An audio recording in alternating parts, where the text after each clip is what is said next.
భీముడు అని ఒక మహారాజు విదర్భ దేశాన్ని పరిపాలించాడు. ఆయనకి సంతానం లేదు. దమనుడు అనబడేటటువంటి మహర్షిని సేవించాడు. ఆ మహర్షి యొక్క అనుగ్రహం చేత ఆయనకి 3 కుమారులు 1 కుమార్తె కలిగారు. ఆ మహర్షి అనుగ్రహంతో పుట్టింది కాబట్టి ఆ పిల్లకి దమయంతి అని పేరు పెట్టాడు. గొప్ప అందగత్తె. ఆ పిల్ల పెద్దదవుతోంది. పక్కన నిషధరాజు నలమహారాజు గారు ఉన్నాడు. ఆయన రామచంద్రమూర్తిలా ఆజానబాహు, గొప్ప అందగాడు, గొప్ప శౌర్యం ఉన్నవాడు, చక్రవర్తి. ఆయనని వివాహం చేసుకోవాలనేటటువంటి కోరిక దమయంతి యందు అనురక్తమైంది. ఎందుచేత అక్కడికి వెళ్ళొచ్చిన వాళ్ళు ఇక్కడ చెప్తుంటే, ఇక్కడికి వచ్చినటువంటి వాళ్ళు అక్కడికి వెళ్ళి చెప్తుంటే నలమహారాజు గారికి కూడా దమయంతిని వివాహం చేసుకుందాం అనిపించింది. దానికి తోడు ఒక రోజున ఆయన ఒక హంసని పట్టుకున్నాడు. అదండి, నన్ను విడిచిపెట్టేసేయి, నీ గుణములు దమయంతితో చెప్పి నీ యందు అనురాగము కలిగేటట్టు చేస్తానండి. హంసని విడిచిపెట్టాడు. అది దమయంతి దగ్గరికి వెళ్ళి దమయంతికి నలమహారాజు గారి పట్ల అనురక్తి కలిగేటట్టుగా మాట్లాడింది ఆయన గుణాలు చెప్పి. దమయంతి అంది, అయితే నా గురించి కూడా నలమహారాజు గారికి చెప్పి ఆయనకి అనురక్తి కలిగేటట్టు చేయమంది. మళ్ళీ ఆ హంస వచ్చి దమయంతికి కూడా చెప్పింది. కొంతకాలం అయింది. ఇక్కడ ఈయన దమయంతిని వివాహం చేసుకోవాలనుకున్నాడు, దమయంతి నలమహారాజు గారిని చేసుకోవాలనుకుంది. తండ్రి స్వయంవరం ప్రకటిస్తానమ్మా, నీ కోరుకున్న వాడినే నువ్వు వివాహం చేసుకోమన్నాడు. నలమహారాజు గారు బయలుదేరాడు. ఈలోగా దిక్పాలకులు కూడా 4 బయలుదేరారు. ఎవరు? ఒకరు దేవేంద్రుడు, ఒకరు అగ్నిహోత్రుడు, ఒకరు యమధర్మరాజు గారు, ఒకరు వరుణుడు. 4 కూడా బయలుదేరి దివ్యమైన రథాల్లో వెళ్ళిపోతున్నారు. కింద నలుడు కనబడ్డాడు. వాళ్ళు ఆకాశంలో రథం ఆపి కిందకు వచ్చాడు ఇంద్రుడు.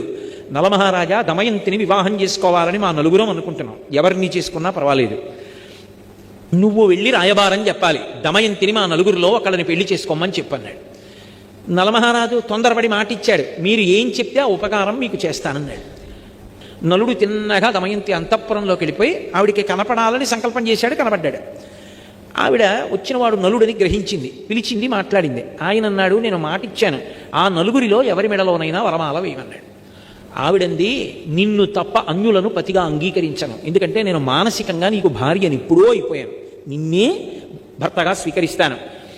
నీకు మాట వస్తుందంటే ఒక పని చెయ్యి, వాళ్ళని స్వయంవరానికి రమ్మను, నేను నీ మెడలో మాట వేస్తాను, నువ్వు చెప్పవలసింది చెప్పావు, నేను చేయవలసింది చేస్తాను, ఇప్పుడు నీ తప్పే ఉంది, వాళ్ళని రమ్మను స్వయంవరానికి అంది. నలుడు వెళ్ళి అదే మాట చెప్పాడు. వాళ్ళు 4 కూడా వచ్చారు. వచ్చిన వాళ్ళు మామూలుగా రాలేదు. నలుడు ఎక్కడ కూర్చున్నాడో పక్క 4 కుర్చీల్లో కూర్చున్నారు. కూర్చుని నలుడు ఎలా ఉంటాడో అలాగే మారారు. ఇప్పుడు వరమాల పట్టుకుని దమయంతి వచ్చింది. 5 నలమహారాజులు కనబడ్డారు. ఆవిడ తన భక్తి చేత దేవతల్ని ప్రార్థించింది. నేను నలుడికి మనసిచ్చాను, ఆయనకి భార్యని మానసికంగా, ఆయన ఎవరో కనుక్కొని వరమాల వేయగలిగినటువంటి శక్తి నాకు ఇమ్మంది. వెంటనే వాళ్ళ రూపాలతో వాళ్ళు నిలబడ్డారు. దేవతలకి చెమట పట్టదు, కనురెప్ప పడదు, భూమికి పాదం తగలదు. ఆవిడ గ్రహించింది. భూమికి పాదం తగులుతున్న నలుడిని చూసి మెడలో వరమాల వేసింది. దేవతలు ప్రసన్నులయ్యారు. అమ్మా, ఎంత ధర్మాన్ని పాటించావు తల్లి, అందుకే నీకు వరం ఇస్తున్నావు. ఇంద్రుడు అన్నాడు, నువ్వు ఎక్కడ యజ్ఞం చేసినా నేను వస్తాను. అగ్నిహోత్రుడు అన్నాడు, నువ్వు సంకల్పం చేస్తే నేను వస్తాను. వరుణ్ అన్నాడు, నువ్వు ఉన్న చోట నీటికి లోటు ఉండదు, నువ్వు పిలిస్తే నేను వస్తాను. యమధర్మరాజు గారు అన్నాడు, నీ మనసు ధర్మమునందు ప్రవర్తించుగాక అన్నాడు. 4 ఇంటికి తిరిగి వెళ్ళిపోతున్నారు వాళ్ళ లోకాలకి. కలిపురుషుడు ఎదురొచ్చాడు.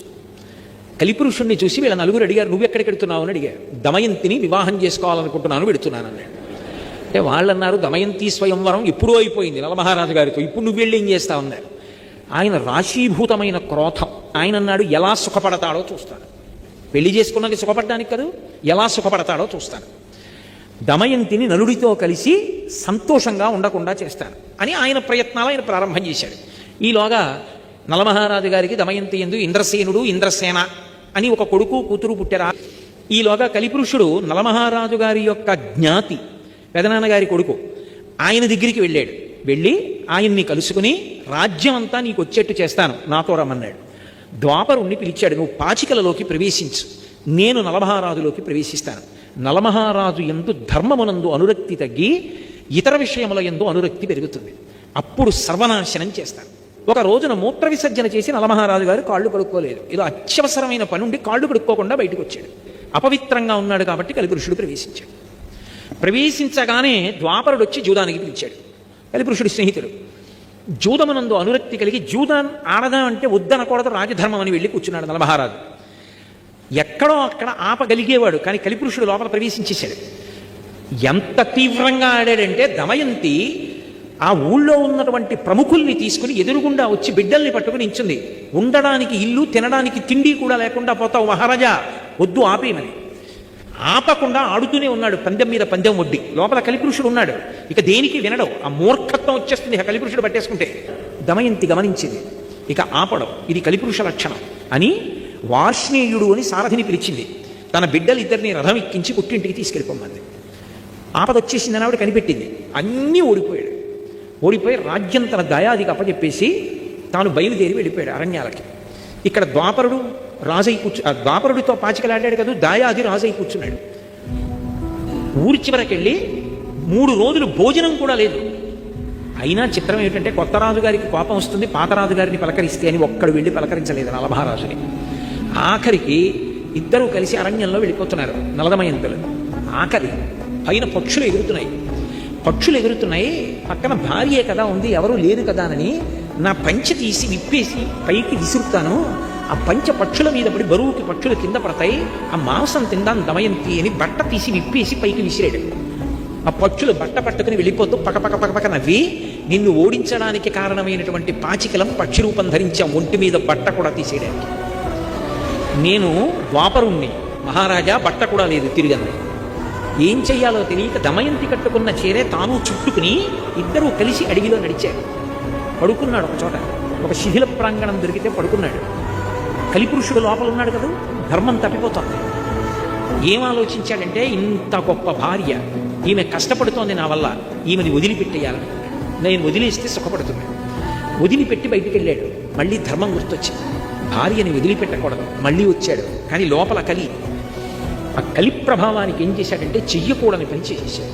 అంత పెద్ద అరణ్యంలో భార్య చీర కొంగు చింపేసి ఒంటికి కట్టుకుని వదిలిపెట్టి వెళ్ళిపోయాడు. పాపం దమయంతి ఉండిపోయింది. అలా వెళ్ళినవాడు నలమహారాజా రక్షించు, నలమహారాజా రక్షించు అని కేకలు వినపడ్డాయి. గబగబా వెళ్ళి చూశాడు, పెద్ద పాము ఒకటి పడుంది. అవతల నుంచి అరణ్యం అంతా కాలిపోయి మంటలు వచ్చేస్తుంటే ఆ పాము అంది, మంటల్లో తప్పించుకోలేను, నువ్వే నన్ను ఎలాగోలా తీసుకెళ్ళి ఏదైనా నది ఒడ్డున పడయి, ఒళ్ళు కాలిపోతోంది మహారాజా, నేను కర్కోటకుణ్ణి, మహాసర్పాన్ని, మునిశాపానికి ఇలా పడిపోయాను, ఇప్పుడు కదలలేనంది. చిన్న పాము అయిపోయింది. దాన్ని ఎత్తి పట్టుకుని నది ఒడ్డుకెళ్ళి దింపబోతున్నాడు. ఒక్క 10 అడుగులు ఈ మహారాజా అంది. 10వ అడుగు వేశాడు, ఠక్కున కరిచింది. అది కర్కోటక విషం. ఆ విషం వల్ల వెంటనే కాళ్ళు చేతులు కురసైపోయి పొట్టివాడైపోయి భయంకరమైన ఆకారాన్ని పొందేశాడు. కర్కోటకుడి వంక తిరిగి అన్నాడు, ఉపకారం చేసిన వాడికి నువ్వు చేసే ఉపకారం ఇదా అన్నాడు. మహారాజా, నేను అపకారం చేయలేదు, నలుడిగా ఎలా తిరుగుతావు ఇంత కష్టంతో, నిన్నిప్పుడు ఎవ్వరూ గుర్తుపట్టారు. ఋతుపర్ణుడి యొక్క రాజ్యానికి వెళ్ళి నీకు అశ్వహృదయం తెలుసు కాబట్టి గుర్రాలు పెంచి పోషించు, వెళ్ళిపోమన్నాడు. కానీ ఒక వరం ఇస్తున్నాను, ఎప్పుడైనా నువ్వు తలుచుకుంటే దివ్య వస్త్రం వస్తుంది, అది కప్పుకుంటే నీలో ఉన్నటువంటి నా విషం తొలగిపోతుంది, నీకు యథారూపం వచ్చేస్తుంది, రాజ్యం కూడా పొందుతావు, బయలుదేరమన్నాడు. బాహుకుడు అని పేరు పెట్టుకుని నల్లగా పుట్టివాడై ఋతుపర్ణుడి యొక్క రాజ్యానికి వెళ్ళిపోయాడు. పాపం దమయంతి నిద్ర లేచింది, భర్త లేడు, ఒక్కత్తి కీకారుణ్యం, కాకులు కూడా దూరని అరణ్యం తిరుగుతోంది. ఇంతలో ఎట్నించో ఒక పెద్ద కొండచిలవ వచ్చి పట్టుకుందాడు. ఇక కొండచిలవ ఆవిడ్ని గ్రసించబోతుండగా ఓ కిరాతుడు వచ్చి కొండచిలవని సంహరించి ఈవిడ్ని కాపాడాడు. స్నానం చేసి వచ్చి సేద తీరింది, ఆవిడికి పళ్ళు తేనె ఇచ్చాడు, తింది. అంతలో అతని యందు పుట్టకూడని కోరిక పుట్టింది. ఆమెని భార్యగా స్వీకరిస్తానని ఆమె యొక్క పొందు కోరాడు. వెంటనే ఆమె, నేను మహాపతివ్రతనైతే వీడు నిలువున దగ్ధమగుగాక అంది. ఆ కిరాతుడు మరణించాడు. ఆ తల్లి వెతుక్కుంటూ వెడుతుంటే వర్తక బృందం కనపడింది. అమ్మయ్య కనపడ్డారు కదా అని, మహాప్రభు నేను నలుడి భార్యని దమయంతిని, కష్టాల్లో ఉన్నాను, నలుడిని చూశారా అని అడిగింది. ఈ అరణ్యంలో పులులు చూసాం, సింహాలు చూసాం, నలుడిని చూడలేదమ్మా, ఇక్కడ ఒక్కదానివి ఆడదానికి ఉండకూడదు, మాతో వచ్చేసి మేము చీది రాజ్యానికి వెడుతున్నాము అన్నారు. అక్కడ సుబాహుడు అన్నారు, సుబాహుపురం ఉంది, అక్కడికి వెడతా ఉన్నారు. సరేనండి. వెడుతుంటే ఏనుగుల గుంపు వచ్చి అందరినీ చంపేసింది వర్తకులు. ఆవిడంది, విధి అంటే ఇంత విచిత్రంగా ఉంటుంది, చచ్చిపోవాలనుకున్న నన్ను ఏనుగులు వదిలేసాయి, నా అంత నేను చచ్చిపోకూడదు, ఆత్మహత్య దోషం, ఏనుగు చంపేస్తే గొడవ వదిలిపోను, నా జోలికి రాలేదు, బతుకుదాం అనుకున్న వాళ్ళని చంపేశాయి. ఒకరిద్దరు బ్రాహ్మణులు మిగిలేరు, వాళ్ళతో కలిసి సుబాహుపురం వెళ్ళింది. ఆ వీధిలో ఆకలితో ఏడుస్తూ నడుస్తోంది. కలి ప్రభావం, అన్ని కష్టాలు పడాలి. వస్తుంటే రాజమాత చూసింది పైనుంచి, ఎవరు రా, చంద్రబింబంలా ఉందా ఆ పిల్లని పిలిపించింది. ఏమమ్మా, నిన్ను చూస్తే రాచపుత్ర స్త్రీలా ఉన్నావు, ఇంత కష్టంలో ఉన్నావు, నా అంతఃపురంలో ఉండమంది. నిన్ను చూస్తే నాకెందుకో మనసు స్పందిస్తోంది, ఏదో బంధుత్వం ఉందనిపిస్తోంది, నా దగ్గర ఉండండి. అమ్మా, నేను సైరింధ్రీ కార్యాలు చేయను, పరపురుషుల దగ్గరికి వెళ్ళను, ఇతర కాళ్ళు పట్టను, ఎంగిలి తినను, అలా అయితే ఉంటానంది. సరే ఉండమంది ఆవిడ. రాజమాత అంతఃపురంలో ఉంటుంది పాపం. అక్కడ నలుడు ఋతుపర్ణుడు ఒక మహారాజు. ఆ ఋతుపర్ణుడి యొక్క సేవలో అశ్వహృదయం తెలుసున్నవాడు కాబట్టి లొంగని గుర్రాల్ని లొంగ తీసుకుని రథచోదనం చేస్తూ బతుకుతున్నాడు. అలా బతుకుతుంటే ఇక్కడ ఎన్నాళ్ళు ఉంటుంది ఈవిడిలా పాపం. ఒకనాడు తండ్రి భీమకుడికి ఆలోచన వచ్చింది. భీముడికి నా కూతురు ఎక్కడుందో వెతికి పట్టమని బ్రాహ్మణుల సమూహాల్ని పంపాడు. అందులో ఒక సుదేవుడు అనబడేటటువంటి బ్రాహ్మణుడు ఈ పురానికి వచ్చాడు, సుబాహుపురానికి వచ్చి అంతఃపురంలో దమయంతిని కనిపెట్టాడు. అమ్మ, ఆవిడ కనుబొమల మధ్యలో ఒక పుట్టుమచ్చ ఉంది, అది చతుర్ముఖ బ్రహ్మగారు సృష్టిలో ఆవిడికి మాత్రమే పెట్టాడు. ఆవిడ దమయంతి, మహాపతివ్రత, నలమహారాజు ఇల్లాలు, కష్టాలలో ఉండి ఇక్కడ ఉందమ్మా అన్నాడు. దమయంతికి నీళ్ళిచ్చి ముఖం కడుక్కోమన్నారు. కనిపెట్టారు, అవును మహాతల్లి మహాపతివ్రత దమయంతి అని. అప్పుడు ఆ రాజమాత చెప్పింది, అయ్యో తల్లి, నిన్ను చూస్తే నా హృదయం ఎందుకు స్పందించిందో అర్థమవుతోంది. నీ తల్లి నేను అక్క చెల్లెళ్ళాం కాబట్టి నువ్వు నాకు కూతురు అవుతావు అంది. పుట్టింటికి ఎడతానంది, బయలుదేరింది, పుట్టింటికి వెళ్ళిపోయింది. ఇక్కడ నలుడు సృష్టిలో ఎవరూ గుర్తుపట్టలేరు. అంత మరుగుజ్జువాడిపోయి కాళ్ళు చేతులు వంకర్లు తిరిగిపోయి ఉన్నాడు. కోదండాలు ఖడ్గాలు పట్టుకుని యుద్ధం చెయ్యవలసినటువంటి వాడు వంటశాలలో కూర్చుని వంటలు చేస్తున్నాడు నలుడు. ఆయనకి గుర్రాలని పెంచడం తెలుసు, వంటలు చేయడం తెలుసు. అందుకే నలభీమ పాకం అంటుంటారు. వంట చేసి పెడుతున్నాడు మహారాజుకి. సరే, కాలం గడిచిపోయింది. ఆ వార్ష్ణేయుడు అంటే ఆ పిల్లలిద్దరినీ పుట్టింట్లో దింపేసినటువంటి సారథి నలుడితోటే ఉన్నాడు. కానీ ఆయనకి తెలియదు బాహుకుడే నలుడని. ఆలోచించి తన భర్తను ఎలా కలుసుకోవాలి అని ఒక రోజున దమయంతి తన తల్లి దగ్గరికి వెళ్ళి అంది, అమ్మా, ఎంతకాలం నా భర్తని కలవకుండా ఇలా ఉంటాను అని బ్రాహ్మణుల్ని పిలిపించి, మీరు ప్రతి రాజ్యానికి వెళ్ళండి, సభలో నిండు సభలో ప్రశ్న వెయ్యండి, ఈ లోకంలో ఏ భర్త అయినా బిడ్డల్ని పొందినటువంటి వాడు మహాపతివ్రత, ఏమీ తెలియని అమాయకురాలైన ఇల్లాలు తన యందు ప్రేమ కలిగిన దాన్ని ఆమె బట్టలో ముక్క చింపి తాను కట్టుకుని రాత్రికి రాత్రి మహదారణ్యంలో భార్యని విడిచిపెట్టి వెళ్ళిపోయిన పురుషుడున్నాడా అని ప్రశ్న వెయ్యండి. ఒకవేళ నలుడు సభలో ఉంటే లేచి జవాబు చెప్తాడు.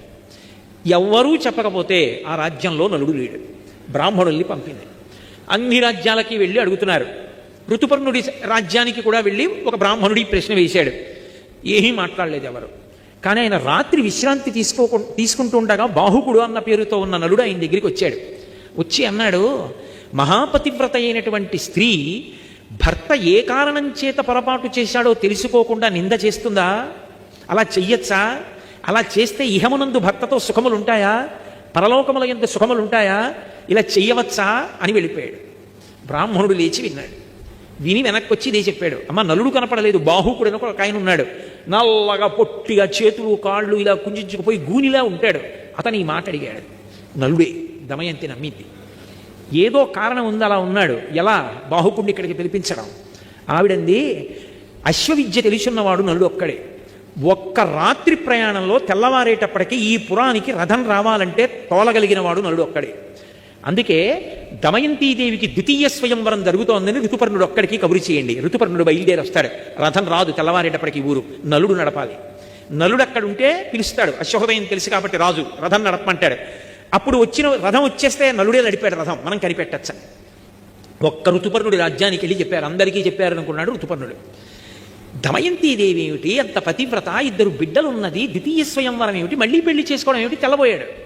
తెల్లబోయి తమాషా చూడాలని ఋతుపర్ణుడు నలుడిని పిలిచాడు. తెల్లవారేటప్పటికి మనం చేరం విదర్భ, కానీ నువ్వు అశ్వహృదయం తెలుసున్నవాడివి, నువ్వు నడపగలవు రథాన్ని, మనం బయలుదేరదాం, తెల్లవారేటప్పటికి దమయంతి స్వయంవరానికి వెళ్ళాలి, రథం నడుపన్నాడు. ఇదేమి తమాషా, నా భార్య ద్వితీయ స్వయంవరానికి ఒప్పుకోవడం ఏమిటి, మహాపతివ్రత చూడాలని నలుడు అనుకున్నాడు. పదండి మహారాజా అన్నాడు. పొట్టి గుర్రాలు కట్టాడు. ఈ గుర్రాలు ఎక్కడ ఎడతాయన్నాడు. చూడండి నా విద్య అన్నాడు. రథం నడుపుతున్నాడు. ఎంత వర్ణించారో మహాభారతంలో. వెళ్ళిపోతుంటే ఆ ఋతుపర్ణుడు పైన వేసుకున్న ఉత్తరీయం కింద పడింది. కింద పడితే ఋతుపర్ణుడు అన్నాడు, బాహుకుడా రథాన్ని ఆపు, పక్కన ఉన్న వార్ష్ణీయుడు వెనక్కి వెళ్ళి నా ఉత్తరీయం పట్టుకొస్తాడు, కింద పడింది అన్నాడు. నలుడు అన్నాడు, మహారాజా రథం ఎంత దూరం నడిచిందో తెలుసా? మళ్ళీ వెళ్ళి తిరిగి రావాలంటే 10 రోజులు పడుతుంది, అంత దూరం వెళ్ళిపోయింది. నడిచి వెళ్ళొస్తే అంత వేగంగా నడుపుతాడు నలుడు రథాన్ని. అలా నడుపుతాడు గుర్రాలని అలసట పొందకుండా. కొంత దూరం వెళ్ళిపోయిన తర్వాత తెల్లబోయాడు ఋతుపర్ణుడు. అబ్బా, ఏమి శక్తిరా ఈ బాహుకుడిదని. బాహుకా నువ్వు గొప్పవాడు అనుకుంటున్నావు కదా, నాకు ఒక విద్యొచ్చు, ఏమిటో తెలుసా అన్నాడు. ఏమిటి మహారాజా? అక్షహృదయం తెలుసు నాకు. ఇదిగో పెద్ద రావి చెట్టు, ఇక్కడ ఒక చెట్టు కనపడుతోంది కదా, ఈ చెట్టుకి ఎన్ని కొమ్మలున్నాయో, ఎన్ని రెమ్మలున్నాయో, ఎన్ని ఆకులున్నాయో చెప్పనా అన్నాడు. చెప్పండి అన్నాడు. ఖచ్చితంగా ఇన్ని ఆకులున్నాయి, ఇన్ని కొమ్మలున్నాయి, ఇన్ని రెమ్మలున్నాయండి. నలుడికి అనుమానం వచ్చింది. రథం దిగి, మహారాజా అలాగే కూర్చోండి, చెట్టు పడగొట్టాడు. పడగొట్టి కొమ్మలు రెమ్మలు ఆకులు అన్నీ కోసి దంతర్లు పెట్టి లెక్కెట్టారు. ఈలోగా స్వయంవరం ఇక్కడ ఆలస్యం అయిపోతుంది. నడపగలడు నలుడు, అది ఆయన శక్తి. అన్నీ లెక్క పెట్టాడు. లెక్క పెడితే ఖచ్చితంగా రాజు చెప్పినన్నే ఉన్నాయి. మహారాజా ఎలా చెప్పగలిగారని అడిగాడు. ఇదే కాదు, నేను ఏవైనా ఇలా చెప్పగలను, నాకు అక్షహృదయ విద్య తెలుసు. నీకు ఒక సంగతి తెలుసా, ఆ విద్య ఉపదేశం పొందిన వాడికి విజయమే తప్ప అపజయం ఉండదు. అంత గొప్ప విద్య. నువ్వు నన్ను మురిపించావు, తెల్లవారేటప్పటికీ రథాన్ని నడుపుతున్నావు, కాబట్టి నీకు అక్ష హృదయాన్ని ఉపదేశం చేస్తానని చెప్పి ఆ విద్యని ఉపదేశం చేశాడు. ఆ విద్య ఉపదేశం పొందితే లోపల విషం కానీ కలిపురుషుడు కానీ ఉండలేడిగా. ఆయన ఎప్పుడైతే ఆ విద్య ఉపదేశం పొందాడో నలుడు కలిపురుషుడు బయటపడిపోయాడు. మహారాజా మహారాజా, నిన్ను కష్టాలు పట్టినవాడిని నేనే. ఒకప్పుడు స్వయంవరానికి వస్తుంటే స్వయంవరం అయిపోయిందని నీలో ప్రవేశించి పాచికలాడించి బాధపెట్టాను, నన్ను మన్నించన్నాడు. నలుడు కత్తి తీసి నిన్ను చంపేస్తానన్నాడు. అంటే నన్నెందుకు చంపుతావు? కర్కోటకుడు నిన్ను కరిచినప్పటి నుంచి చస్తూనే ఉన్నాను, లోపల విషం వేడికి కాలిపోతున్నాను, ఇన్నాళ్ళకి బయటపడి బతికాను, నన్ను వదిలిపెట్టేసేయి, ఇక నేను నీ జోలికి రాను, ప్రమాణం చేస్తున్నానన్నాడు. మరి ఎక్కడుంటావన్నాడు. ఇదిగో విభాతక వృక్షం అంటే తాండ్ర చెట్టు, దాన్ని ఆవహించి ఉంటానన్నాడు. అందుకే ఇప్పటికే ఎవరు తాండ్ర కర్ర కానీ తాండ్ర చెట్టు కిందకి వెళ్ళడం కానీ తాండ్ర చెట్టు ఎక్కడం కానీ చేయరు. కలిపురుషుడు ఆవహించి ఉంటాడు దాన్ని. నేను ఈ తాండ్ర చెట్టును ఆవహించాడు. మహారాజు వెళ్ళిపోయాడు స్వయంవరానికి. ఎవరు లేరు, ఈయన ఒక్కడు తప్ప. తెల్లబడి దేవుడు స్వయంవరం అన్నారు, నన్ను ఒక్కడే పిలిపించారు. బాహుకుడు కూర్చున్నాడు. కేశిని అని దమయంతి యొక్క చెలికెత్తే పిల్లలిద్దరినీ తీసుకెళ్ళింది. ఎంత మారు వేషంలో ఉంటే మాత్రం పిల్లల్ని చూస్తే తండ్రి హృదయం ఆగుతుందా? ఎత్తుకుని ఇద్దరిని 2 తొడల మీద కూర్చోబెట్టుకుని ముద్దులాడి మురిపాలతో పొంగిపోయాడు. కేశిని గమనిస్తోంది. గభాలను దింపేసి, మహారాజు బిడ్డలు, నేను ముద్దులాడకూడదు, మాట్లాడకూడదు, కానీ నా బిడ్డలు గుర్తొచ్చారు, ఏమనుకోక ఇంకెప్పుడు ఇటు రాకు అని చెప్పి పంపించేశాడు. ఆవిడ వెళ్ళి దమయంతిదేవికి చెప్పింది. ఆవిడ గుర్తుపట్టిన నలుడే బాహుకుడి రూపంలో ఉన్నాడని పిలిపించింది. ఎదురుగుండా నిలబడి మళ్ళీ ఇదే ప్రశ్న వేసింది. అరణ్యంలో ఒక్కతే నిద్రపోతున్నప్పుడు చీర కొంగు చింపి భర్త కట్టుకుని భార్యని విడిచిపెట్టి ఒక్కదాన్ని అరణ్యంలో వదిలేసి వెళ్ళిపోయినవాడు ధర్మాత్ముడా చెప్పు బాహుక అంది. ఆయన అన్నాడు, అది ధర్మం కాదు, కానీ నా ఎందు కలిపురుషుడు ప్రవేశించాడు దమయంతి, అందుకని నేను ధర్మం తప్పి పొరపాటు చేశాను. నీ ఎందు కలిపురుషుడు ప్రవేశించాడు, నువ్వెందుకు ద్వితీయ స్వయంవరానికి ఒప్పుకున్నావు, తప్పు కదా అని అడిగాడు. త్రికరణ శుద్ధిగా నాకు ద్వితీయ స్వయంవరం మీద అనురక్తి లేకపోతే నీకోసమే నేను ద్వితీయ స్వయంవరం ప్రకటించుంటే దేవతలు పలికెదరుగాక అంది. వాయుదేవుడు వచ్చి నిజం చెప్పాడు, ఆమె నీకోసమే ద్వితీయ స్వయంవరం ప్రకటించిందని. వెంటనే కర్కోటకుడిని తలుచుకున్నాడు, దివ్యవస్త్రం వచ్చింది, కప్పుకున్నాడు, నలుడైపోయాడు. నలుడైపోగానే దమయంతిని స్వీకరించాడు, చాలా సంతోషించాడు. మళ్ళీ తన రాజ్యానికి వెళ్ళాడు. దయాదిని పిలిచాడు, ఈసారి గెలిస్తే దమయంతి నీది, ఈసారి గెలిస్తే రాజ్యం నాది అన్నాడు. ఎందుకని ఈసారి కలిపురుషుడు తనలో లేడిక, తనది గెలుపు, ధర్మం తనది కనుక ఎక్కడ ధర్మం ఉందో అక్కడ గెలుపు. పాచికలు వేశాడు, వెయ్యగానే నలుడు గెలిచాడు. దాయాది వెళ్ళిపోయాడు, రాజ్యంతో తొలతూగాడు. అప్పుడు కలిపురుషుడు వరమిచ్చాడు. మహారాజా, నలమహారాజా, నీ యొక్క కథని ఎప్పుడైనా ఎక్కడైనా విహంగ వీక్షణంగా పద్యాలు శ్లోకాలు లేకుండా చిన్న కథగా ఒకసారి చెప్పుకున్నా సరే ఇక కలిపురుషుడు ప్రవేశించాడు.